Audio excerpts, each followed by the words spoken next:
Et salut à toutes et à tous, c'est Xyrus Sama. Aujourd'hui on se retrouve pour sur un petit let's play sur Pokémon Earth Gold.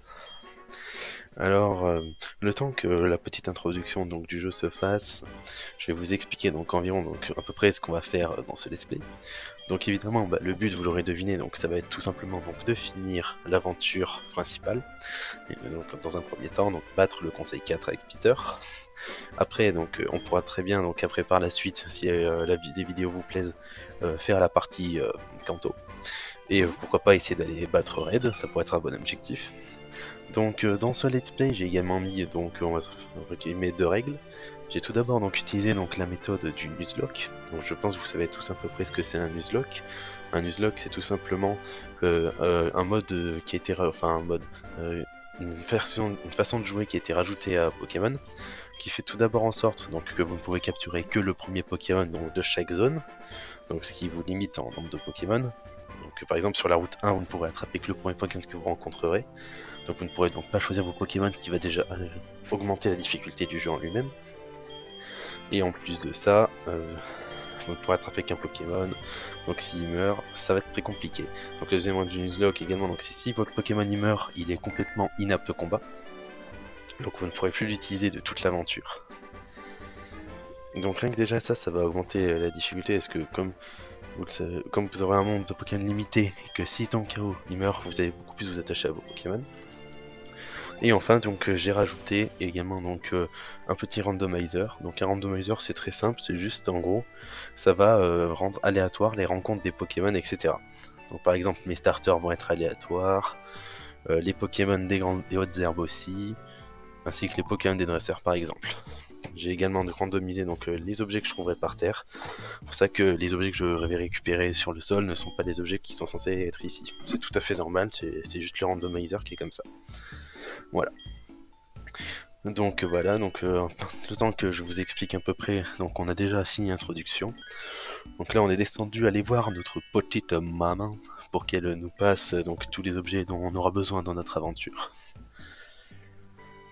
Donc je sais pas si je vais vraiment beaucoup parler donc sur la première partie, vu que ça reste quand même du classique pour un Pokémon. On récupère donc on va donc sortir de la ville de départ pour aller voir après le professeur Orm pour qu'il nous donne notre Pokémon. Et pour l'instant c'est juste un Pokémon classique. Bien que je trouve quand même que Pokémon Or et Argent sont les Pokémon où on a presque le plus rapidement nos Pokémon, comparé à certains où il faut faire pas mal de dialogues pour pour obtenir notre premier Pokémon. Par contre, le point négatif que je dirais, c'est que on met assez longtemps quand même à récupérer nos Pokéballs. C'est le seul point négatif.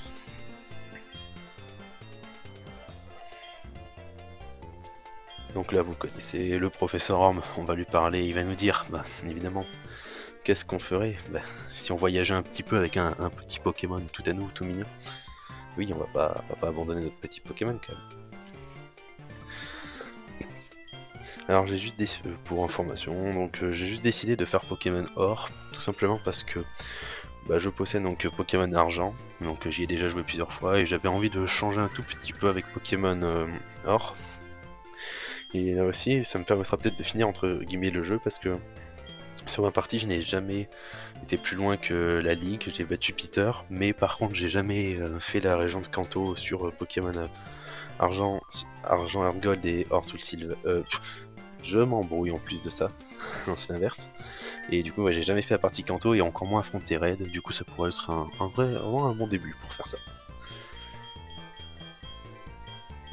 Voilà, là je change un petit peu les fenêtres, parce que bon, on est quand même sur Pokémon Or, donc on va se mettre une petite fenêtre argentée.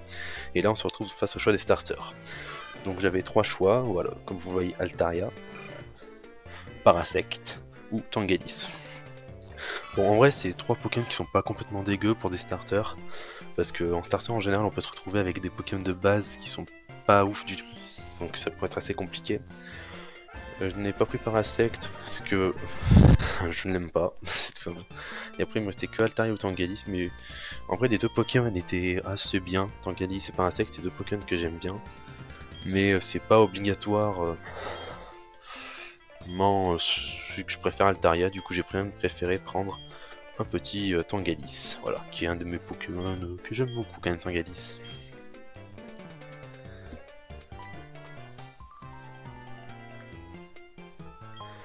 Donc là voilà, nous avons obtenu notre premier Pokémon.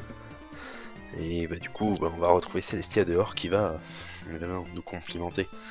Parce qu'on aime ça les compliments nous quand même.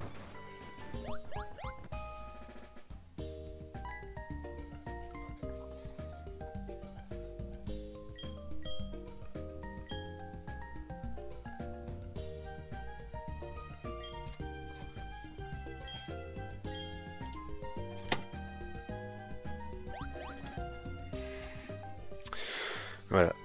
Après ensuite, faut également pas oublier d'aller voir sa mère, parce que bah, si on oublie de faire ça, on va avoir un léger problème. Et comme vous le voyez là, j'ai également un autre problème en parlant de ça.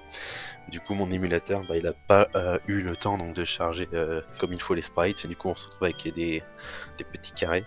Vous en faites pas, ça arrive, je crois, une autre fois dans la vidéo. Mais c'est normal, c'est juste les sprites qui n'ont pas eu le temps de charger.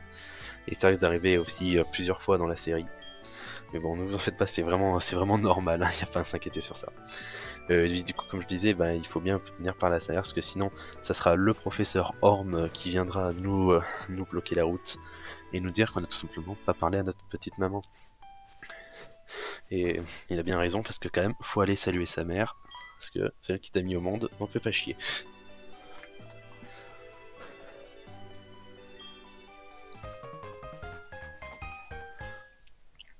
Voilà, là, le professeur Orm, du coup, il va nous demander d'aller voir Monsieur Pokémon, donc pour lui faire part de quelques petites recherches fort intéressantes.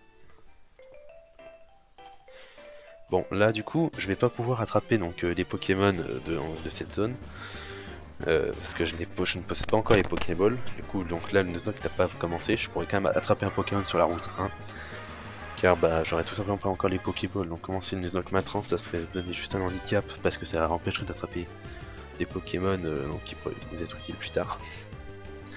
Après je décide quand même de faire un tout petit peu XP Tangalis, vu que je ne sais pas quel Pokémon aura mon rival juste après, pour pas me retrouver pour un Pokémon beaucoup trop fort pour mon Tangalis, donc je vais le faire monter les 2 niveaux il me semble, pour être tranquille vraiment de ce côté là et que je sois pas emmerdé contre le rival.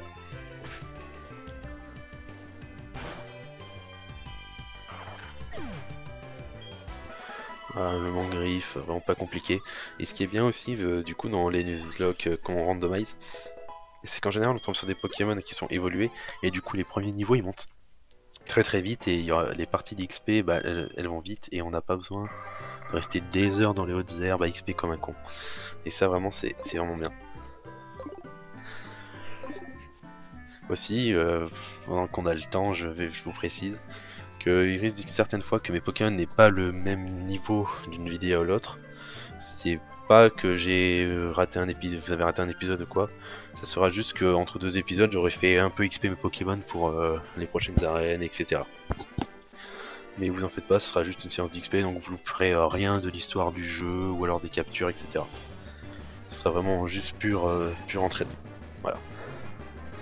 Après, si jamais, n'hésitez pas aussi à me dire, parce que je peux augmenter la vitesse du, de l'émulation, ce qui fait pas. Comme ça, parce que là, ça fait le rythme du jeu habituel, ce qui peut être assez lent en lui-même. Quand on est habitué à un émulateur qu'on peut accélérer, on a tendance à se dire que le jeu de base était vraiment extrêmement lent.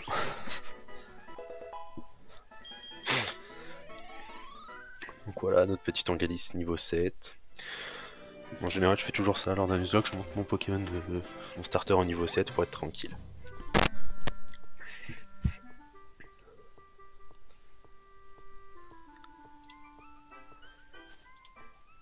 Et nous arrivons donc à la ville Griotte avec le fameux petit papy qui va donc nous offrir après tous ces dialogues les petites chaussures de sport qui sont fort intéressantes quand même, parce qu'elles vont nous faire nous déplacer beaucoup plus vite. Comme ça on attendra un petit peu moins comme des abrutis on va dire. Parce que quand même se faire distancer par un papy, bon je sais pas quel âge il a mais vu la calvasse qu'il a on a bien un petit 80, c'est obligé.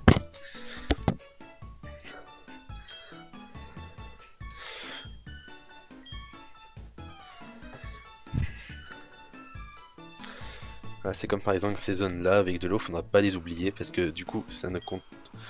Ça, on pourra avoir les channels donc, qui vont nous permettre donc d'avoir des Pokémon supplémentaires. Donc c'est vraiment des zones à ne pas négliger parce que c'est ce qui peut littéralement nous sauver le Nuzlocke au cas où si on a vraiment plus de Pokémon en boîte. Et voilà, le petit papy qui nous donne ses chaussures de sport. Ça c'est bien. On remercie quand même ce petit vieux. Bon, évidemment, je vais les équiper directement, hein, parce que je trouve on est déjà assez lent comme ça. Bon, là, évidemment, j'ai hésité à aller en centre Pokémon, mais bon, en théorie, Tangalis, il n'a pris aucun dégât, etc. Là, oui, je voulais... Voilà. Tangalis n'a pris aucun dégât, il a pas vraiment usé ses PT, donc ça sert vraiment pas à grand chose d'aller au centre Pokémon, ça ferait juste perdre plus de temps. Et là, le papy qui revient nous dire qu'il veut qu'on échange nos petits numéros. Il est gentil quand même, ce papy, il veut prendre de nos nouvelles. Après,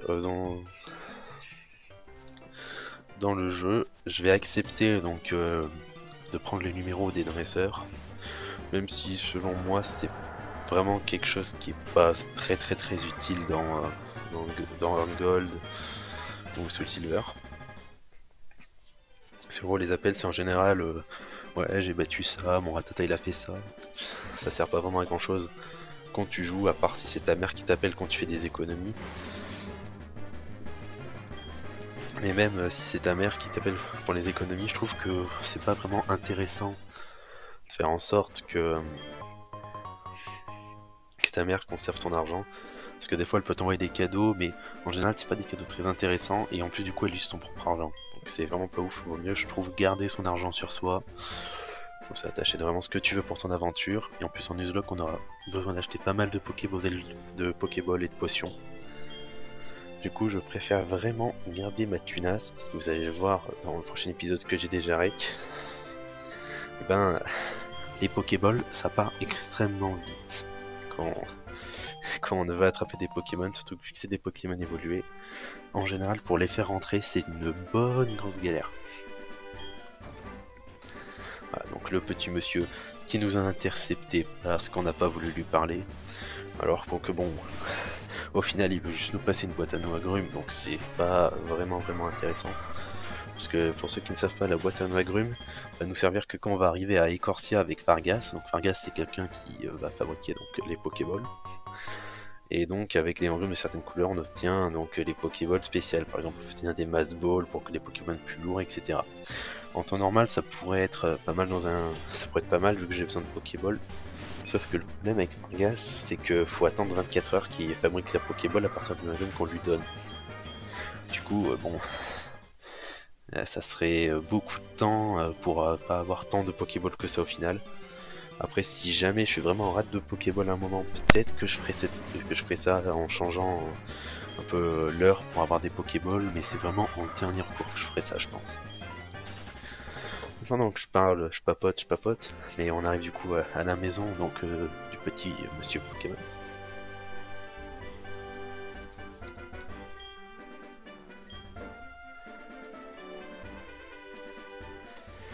Et donc là, il va nous montrer le fameux œuf qu'il a découvert et qu'il veut faire analyser au professeur Horn. Et comme vous l'aurez remarqué, donc juste à côté du monsieur Pokémon, il y a un professeur extrêmement connu de Pokémon. Bon, je pense qu'on le connaît en théorie, parce que entre ses apparitions dans la série, dans les jeux, etc., bah, on le présente même plus, mais du coup, il y a le professeur Chen juste à côté. C'est aussi que je trouve bien dans Pokémon Or et Argent, c'est que vu que vraiment c'est le deuxième jeu de la série, on a vraiment une continuité avec les premiers Pokémon, donc Rouge et Bleu. Et du coup on voit pas mal de personnages qu'on a déjà vus, du coup d'où de pouvoir visiter la région de Kanto, affronter Red, et que l'histoire ça se continue, par exemple que Blue soit devenu champion d'arène de Jadiel, etc. En vrai je trouve vraiment que c'est vraiment une très bonne chose qu'ils ont fait de pouvoir de continuer un peu le scénario. Ouais. Dans ce temps-là, le professeur Shen qui nous explique son fameux Pokédex pour pouvoir compléter tous les Pokémon de la région. Mais bon, autant vous dire qu'en Nuzlocke, je ne vais même pas essayer de compléter le Pokédex. Je pense savais même pas que ça soit possible, alors il faut vraiment avoir une configuration parfaite. Parce que certains Pokémon ne sont tout simplement pas disponibles et ça risque d'être assez compliqué. Donc pendant ce temps-là, le professeur Orm qui nous appelle, vous savez très bien pourquoi. Car on lui a tout simplement volé un des Pokémon du laboratoire. Et du coup, le Pokémon volé ne sera pas Altaria ou Parasect, hein. Ça sera également un Pokémon complètement aléatoire, vu que on va être sur du random. En parlant de ça, j'ai également du coup mis les évolutions des Pokémon en random. Alors ça peut être à double tranchant, parce qu'on peut avoir un Pokémon assez intéressant à la base, qui va évoluer en quelque chose de complètement nul. Mais également ça peut nous sauver parce que certains Pokémon qui évoluent vite pourront évoluer en des Pokémon beaucoup plus puissants. Et ça permettra également d'avoir des capacités de type un peu différents, ce qui permettra donc de varier nos capacités, ce qui peut être cool aussi. Pendant ce temps-là, on recroise le petit chevelu rouge, qui sera évidemment notre rival tout au long de notre petite aventure, qui va nous défier. Bon, je suppose vous l'avez très bien compris, c'est évidemment lui qui a volé le Pokémon au professeur. Et il nous balance un petit Smogogo de niveau 5. Donc il n'y a vraiment pas vraiment de problème pour Tangalis, j'ai juste à faire quelques feintes et ce sera bon.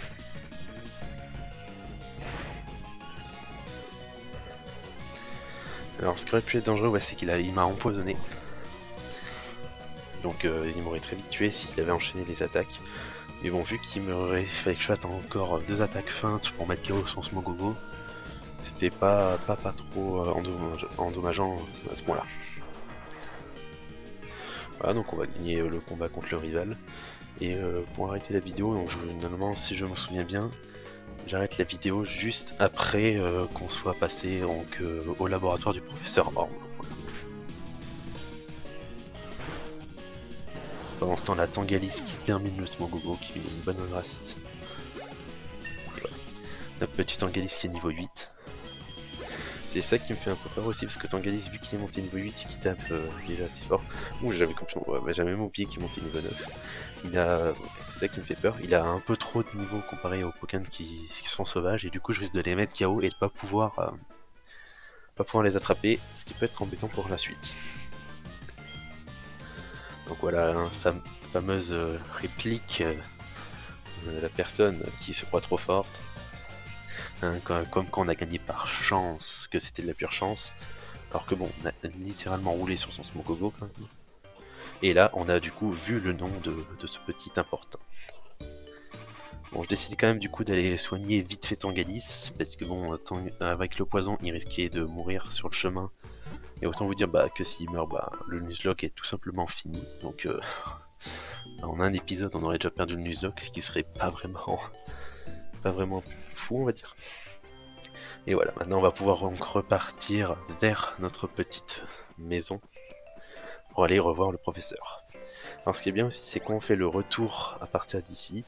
On n'est pas obligé de passer par les hautes herbes, on peut enjamber directement tous les petits murets. Ce qui nous fait quand même gagner pas mal de temps. Comme ça, voilà, on arrive directement à Bourgeon sans avoir fait de combat, etc.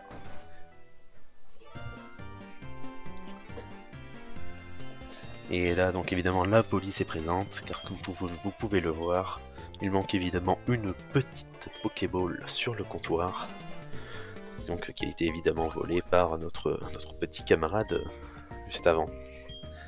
Et oui, parce que la fourberie, c'est bien la fourberie. Donc évidemment, notre petite Celestia qui nous défend, c'est génial. Mais bon, quand même, on va quand même pas oublier que cet enquêteur il est un peu nul, parce que bon, il accuse le premier gosse qui passe ici. Si les enquêtes dans la vraie vie c'était aussi facile, on serait déjà fini quoi. Alors là, il nous demande du coup de nommer notre petit rival. Donc je vais décider donc de le nommer Dashio. Vous comprendrez au bout d'un moment, ou peut-être pas. Mais la personne se reconnaîtra évidemment. Faudrait que je lui demande de faire une teinture rouge, ça peut être une bonne idée. Voilà, la petite police qui part. Et Célestia qui va nous dire qu'elle veut nous montrer comment capturer des Pokémon. Bon, même si je pense que vous êtes comme moi, vous avez joué à pas mal de jeux, et franchement, attraper des Pokémon, c'est vraiment le b.a.-ba pour commencer. Mais bon, on est obligé de passer par là, même si ça nous fait perdre un peu de temps. L'introduction dans Pokémon, ça prend toujours un petit moment. C'est pour ça que quand je vous couperai un peu les séances d'entraînement, ça vous fera des épisodes un peu plus agréables. Et voilà, maintenant donc on parle un peu avec le professeur Orm de tout ce que nous a dit Monsieur Pokémon, et comme quoi il nous a confié, il nous a passé l'œuf. On lui donne donc, même si c'est quand même rigolo parce que il dit directement qu'il trouve qu'il a rien d'exceptionnel cet œuf. Bon, on va pas le contredire quand même, mais c'est quand même assez drôle, voilà. Voilà, on va pouvoir aller voir la petite Celestia pour qu'elle nous apprenne à attraper les Pokémon. Donc aussi j'ai également fait en sorte que les Pokémon, le Pokémon du tuto de capture soit complètement random. Là donc on va revoir notre petite maman pour qu'elle nous dise que comme on part pour un long voyage, elle nous demande si on veut économiser. Alors évidemment je dis non pour les raisons que je vous aurais citées plus tôt, pour pas du coup que on s'embête avec le fait qu'elle nous achète tout et n'importe quoi et qu'à la fin on ait plus d'une pour acheter nos propres Pokéball. Et là du coup hop, on se dirige vers le tuto de capture et je vais du coup vous laisser là. Je vous dis donc bonne soirée à tous et à bientôt pour une prochaine vidéo. Ciao!